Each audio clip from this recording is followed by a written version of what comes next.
Hello lovelies, welcome and welcome back again to my channel. To this video, I'm going to be showing you a very perfect, soft, delicious way to make a puff puff.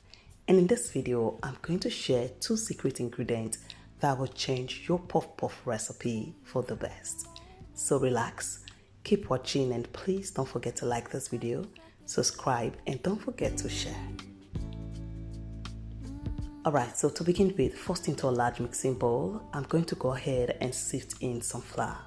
Sifting your flour is going to ensure that there are no lumps in the flour, and also you're going to end up with a perfect result of puff puff. Alright, so once that is done, I'm going to go in with my instant yeast. Note that instant yeast is different from active dried yeast. Active dried yeast is the one you soak in the water just to prove or to activate, but instant yeast is the one you add directly to your dry ingredients. So I've gone in with the instant yeast and I added some nutmeg. Nutmeg is just for flavor, just to add flavor to your puff puff. So if you don't like it, please just skip it. And also I went in with some sugar and a pinch of salt.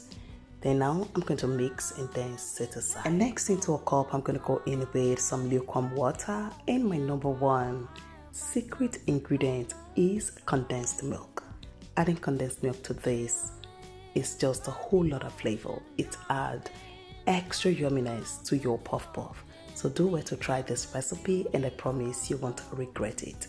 So I'll add it into the lukewarm water, and the number 2 secret ingredient is egg. So add this two into that cup of lukewarm water and whisk together until everything is well incorporated. And once that is done, go ahead and pour into the dry ingredient.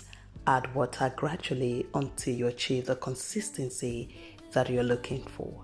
So I'm going to leave all the list of ingredients and their measurements in the description box. Don't forget to check it out. Alright, so once I'm done adding the water, I will just go ahead and whisk or mix and whisk until everything is nice and smooth.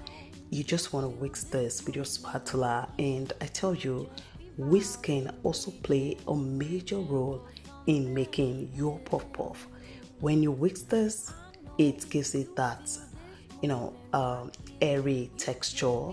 If you're the type that love airy puff puff, it gives it that airy texture. So try to always whisk. And once that is nice and smooth, just cover with a plastic wrap and a kitchen towel and set aside to proof for 40 or 60 minutes. And after 40 minutes, this is how my batter is looking. Very nice, perfectly proofed. And now I'm just going to take off the plastic wrap and then I will deflect this. You can use your spatula or just go in with your hand and whisk this just like you're seeing right now on your screen. And to cut these, all you need to do is just wrap some of the batter in between your palm just like this and flip your hand upside down and cut through the hole in your palm just like that. Alright, so now I'm going to go ahead and preheat some oil. And when it comes to puff puff, you need enough oil to fry your puff puff. And once that oil is nice and hot, we are going to cut in the batter. And before you start cutting in the batter, just make sure your heat is not on the high. Make sure it's on low medium heat. So if your heat is on the high, once you want to start cutting in the batter, just reduce the heat to medium low heat. And this is how I'm going to fry my puff puff. If you fry this on low heat, the puff puff are going to soak in oil. And if you fry this on high heat, you're going to end up with puff puff that is only cooked on the outside and the inside is going to remain uncooked. So you want to cut that and fry this on medium low heat until they are nice and golden brown.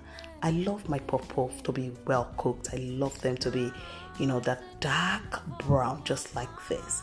And once that is done, I will take them out of the oil, transfer to my strainer lined with a paper towel, and then repeat this until we are done with everything. And before you start cutting in the second batch of the puff puff, make sure to reduce your heat to low. Make sure it's on the low before you start cutting in the second batch.